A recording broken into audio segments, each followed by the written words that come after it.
Emma stood by the window of their white wooden house in Rockport, Maine, gazing at the sloping road that led down to the harbour. The sea breeze whipped through the low rooftops, carrying the salty tang of the ocean and the chill of an April dusk. Waves crashed against the rocky shore, their rhythm a melancholy song she'd memorised since moving here 5 years ago, after marrying Jake. Above, the grey sky was streaked with circling gulls, their cries echoing like a conversation with the sea. Jake, her husband, was lacing his boots on the porch, his old canvas duffel bag resting by the steps. He pulled up the collar of his navy wool coat and turned to her with a familiar smile, the one that always made her feel safe, if only for a moment. "I'll be back by Friday," he said, his voice warm but tinged with the weariness of a fisherman used to long trips. "It's a short one, just a few days." Emma nodded, trying to stifle the emptiness swelling inside her. Being a fisherman's wife meant growing accustomed to goodbyes, to nights spent waiting for the phone to ring. But this time, an odd premonition gnawed at her, a vague unease she couldn't name. She stepped onto the porch, her sneakers creaking against the wooden floor. She hugged Jake tightly, burying her face in his chest, breathing in the scent of cedar and salt on his coat, the scent of him of their happy days. His warmth made her want to hold on longer, to whisper that she was scared, that she didn't want him to go. But she stayed silent, knowing the sea was his life, and she'd chosen to stay by his side, even if it meant months of solitude. Jake gently pried her hands away, kissing her forehead. "I'll call when I get a signal," he promised, his brown eyes meeting hers with absolute trust. Emma gave a weak smile, saying nothing. He turned, hoisted his bag, and walked down the hill toward the harbour, his tall figure blending into the crowd of sailors checking ropes and nets. She stood there, the wind tugging at her hair, watching until Jake vanished into the sea mist, leaving only the sound of waves and the faint glow of the distant lighthouse. She closed the door, and the house felt vast and oppressively quiet. The waves now sounded less like a familiar tune, and more like a reminder that she was here, alone. Emma went to the kitchen, poured a mug of hot tea, its warmth spreading through her palms, but it couldn't chase away the cold in her heart. She turned on the TV, the chatter of a cooking show host filling the air, but her mind drifted elsewhere, lost among the waves far offshore. 2. The void. The first days. The next morning, Emma woke with heavy eyes. She'd tossed and turned all night, listening to the waves and the wind whistling through the window cracks, as if the ocean were whispering secrets she couldn't decipher. She brewed coffee, standing by the window to watch the harbour. Small boats bobbed on the water, and gulls screeched, as if mourning the fading day. To fill the hours, Emma started cleaning. She wiped down the kitchen counters, folded Jake's clothes in the dresser. Thick sweaters, canvas jackets, all carrying the scent of salt and smoke from nights by the fireplace when he'd recount tales of the sea. Inside one jacket, she found a folded note in Jake's slanted handwriting. "My love, keep smiling. I'll be back soon. Jake." The words warmed her heart, but they also reminded her he was out there, somewhere in the vast ocean, where phones had no signal and anything could happen. She pressed the note to her palm, as if it could bring him closer. But when she let go, the emptiness grew, a void too deep to fill. She texted Amy, her only close friend in Rockport. "Jake left yesterday morning. House feels empty." Amy replied instantly, as always. "Come over tonight. Cocktails, cheesy movies. It'll cheer you up." Emma smiled, her fingers hesitating over the keyboard. Part of her wanted to say yes, to have someone chase away the loneliness, but another part, deeper, wanted to stay, to face herself. "Thanks, I'm okay. I'll text if I need you," she typed, then set the phone down, curling up on the couch, her eyes fixed on the ceiling light. That night, an unexpected event shook the town. The power went out, plunging Rockport into darkness. Emma fumbled for a flashlight in the drawer, her heart racing.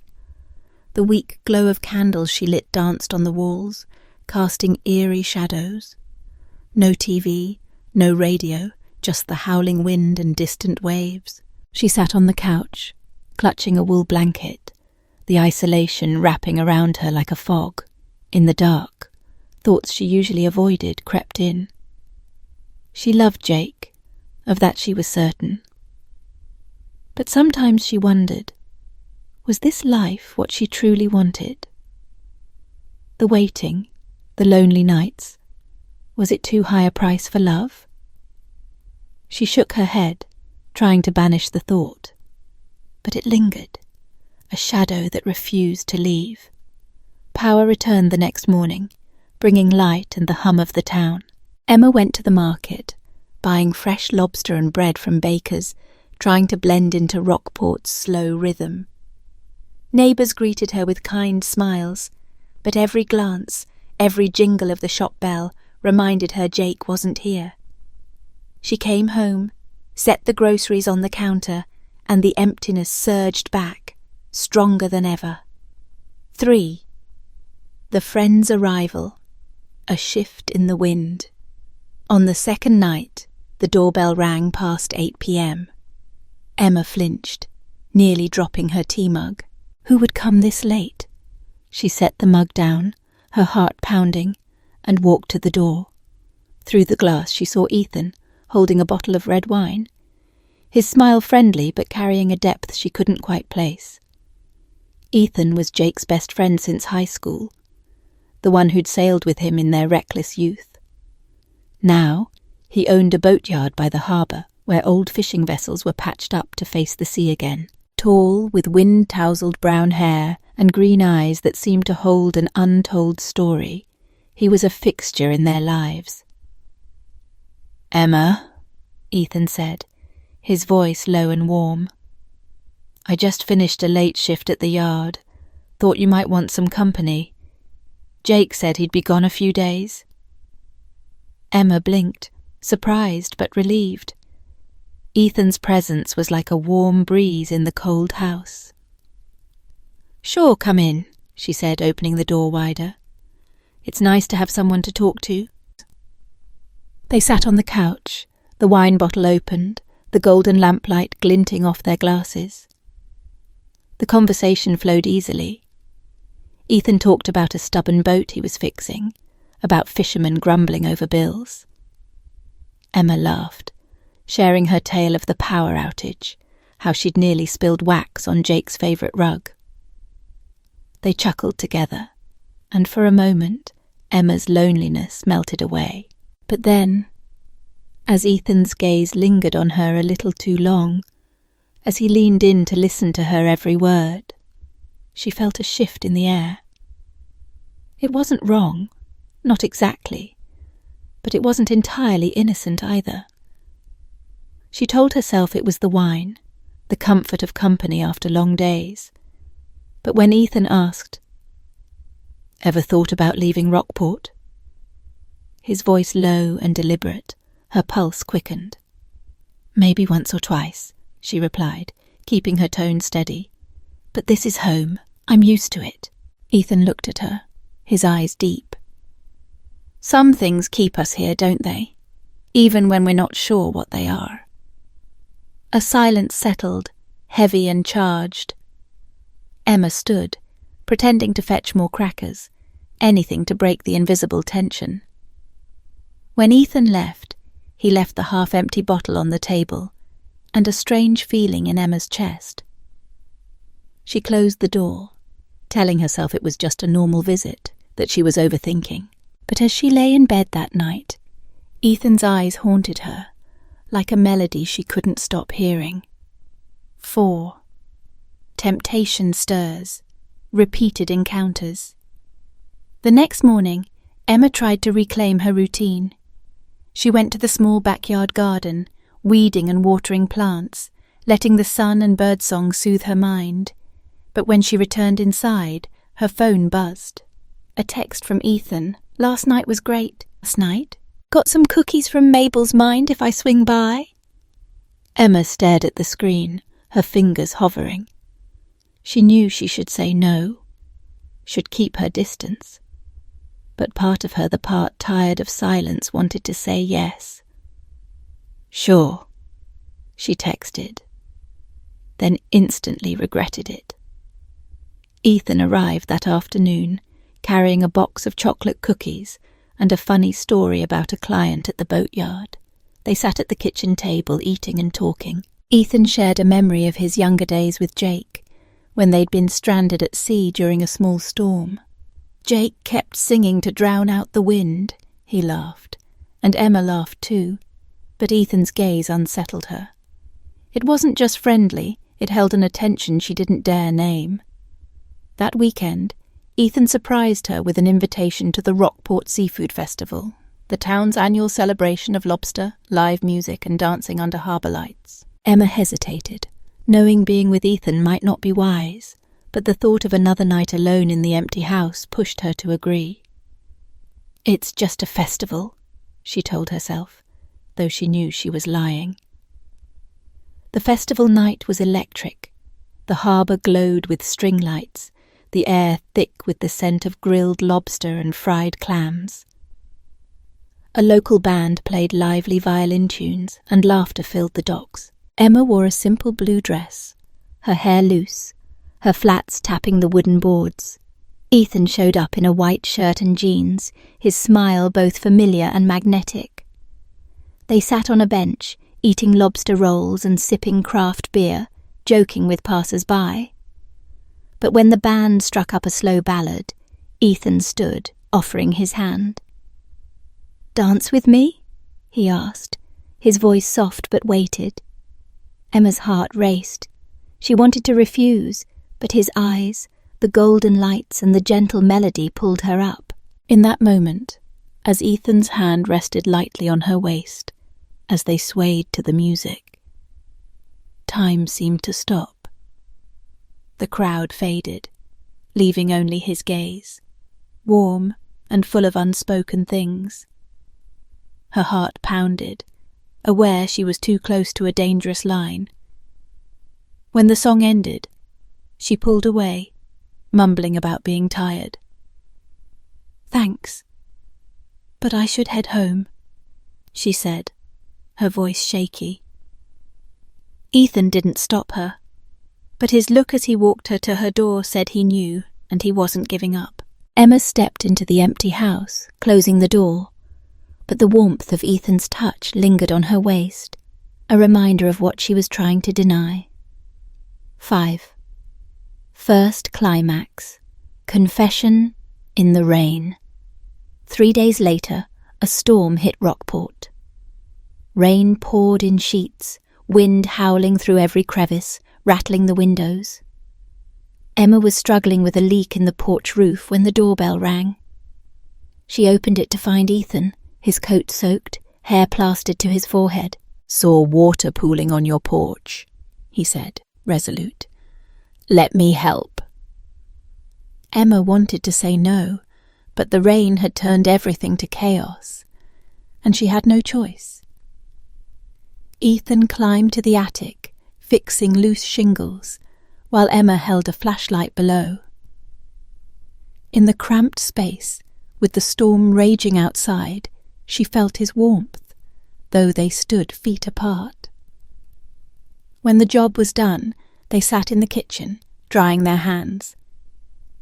Emma poured 2 mugs of hot coffee, hoping to ease the tension, but Ethan grew quiet, his eyes serious. "Emma," he said, his voice so low it sent a shiver through her. "I can't pretend anymore. I've cared for you for years, even before you and Jake got married.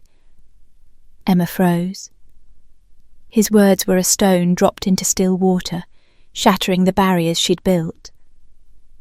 She wanted to yell, to tell him to stop, but her voice caught. "Ethan, you can't say that," she whispered, trembling. "Jake's your friend, my husband." "I know," Ethan said, his eyes pained but unwavering. "But I see you're not fully happy, Emma. I see it in your smile, it's not the same." She stood abruptly, opening the door, cold rain splashing her face. "You need to go, Ethan," she said, forcing her voice steady.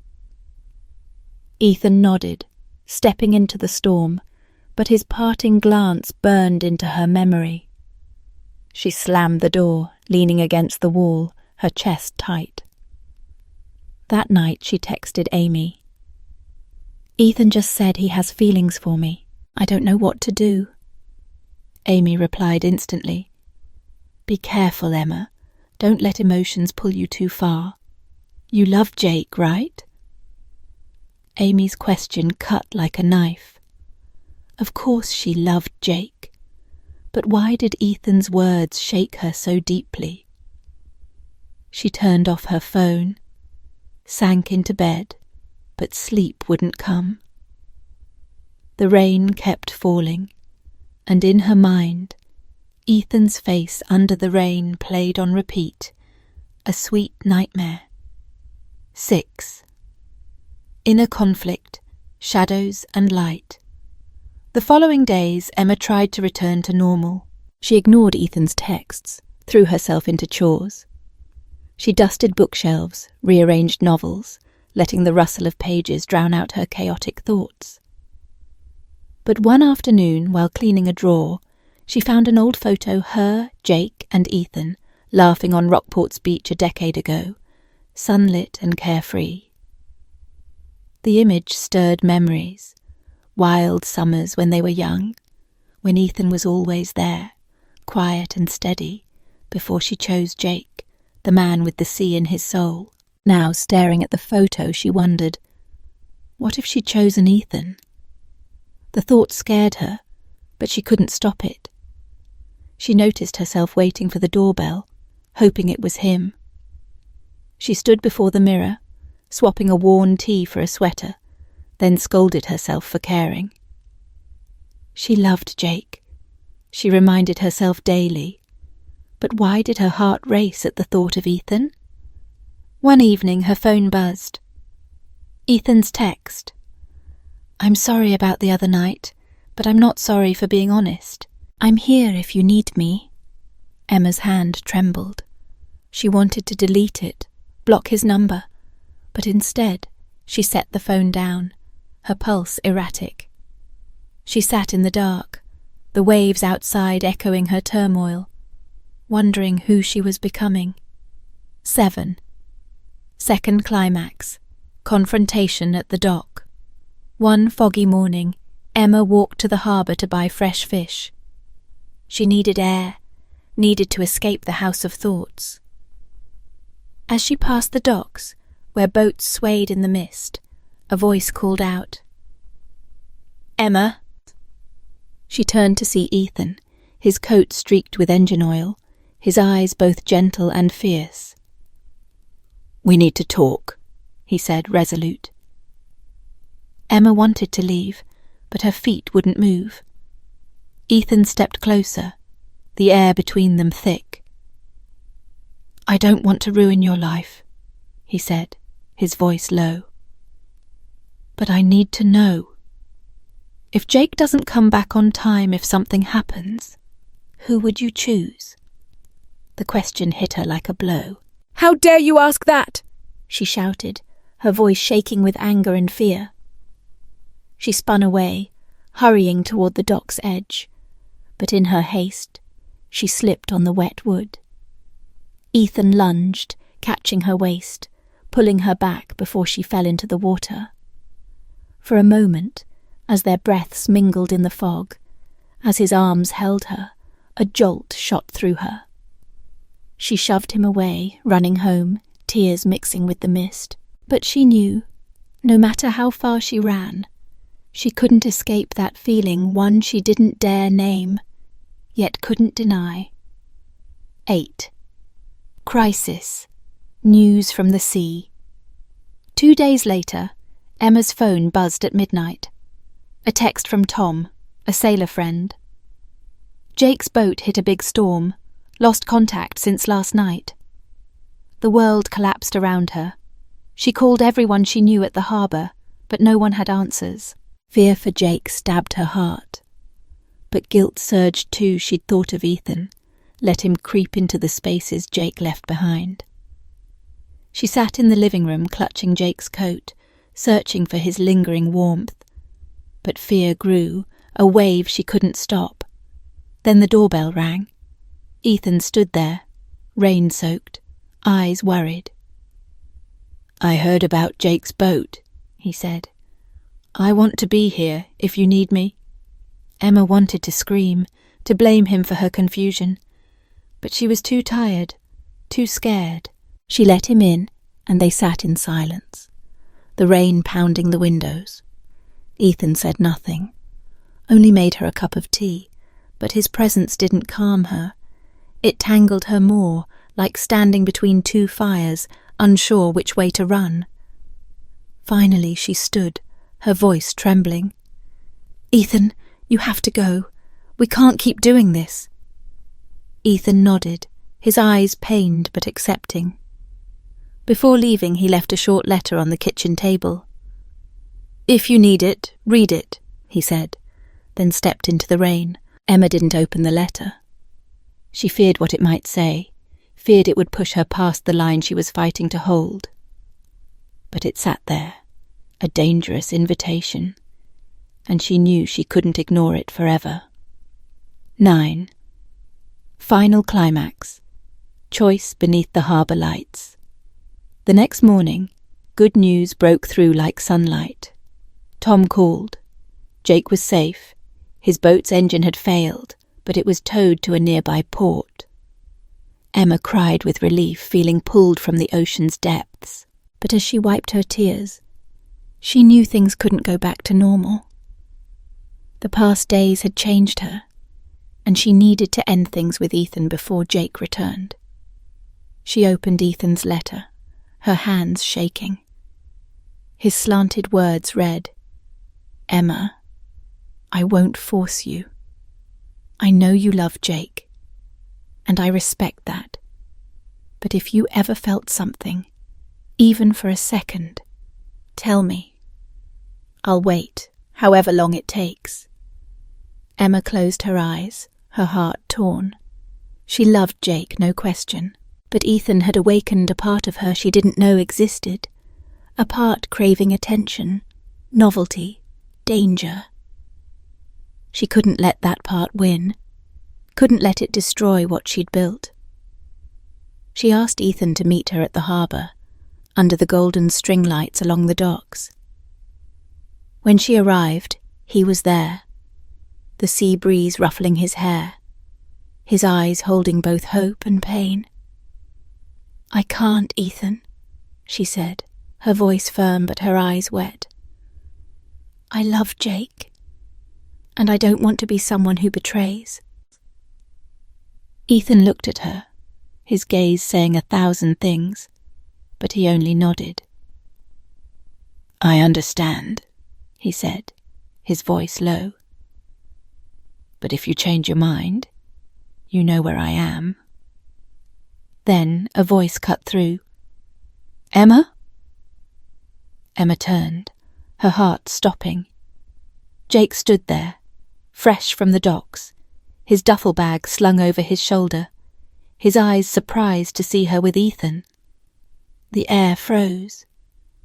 Jake stepped forward, his gaze flicking to Ethan, then back to her. "Everything okay?" he asked, his tone calm but edged with something new. Emma's chest tightened. Had Jake heard anything? Did he suspect? She stood between the two men, between two paths, knowing this was the moment of truth. She could confess everything, the fleeting thoughts, the moments of weakness, and face the consequences. Or she could stay silent, bury the secret forever, and move on as if nothing had happened. 10. Ending. Light or shadow? Emma took a deep breath, the world seeming to wait for her words.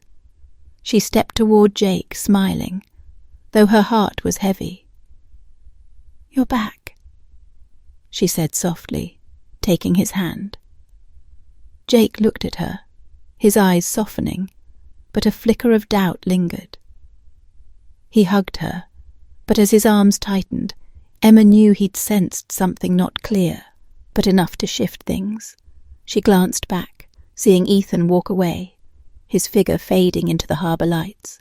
The sea breeze carried the scent of salt and the sound of waves, a reminder of her choice.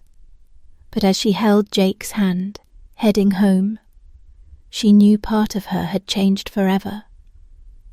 This secret, whether she kept it or confessed, would shadow her always. The story ends in Rockport, where waves still crash, winds still blow, and the harbour lights still glow. But for Emma, that light might be hope, forgiveness, or the darkness of things unsaid. If you were her, what would you choose? The truth, even if it shattered everything? Or silence, living with the secret forever?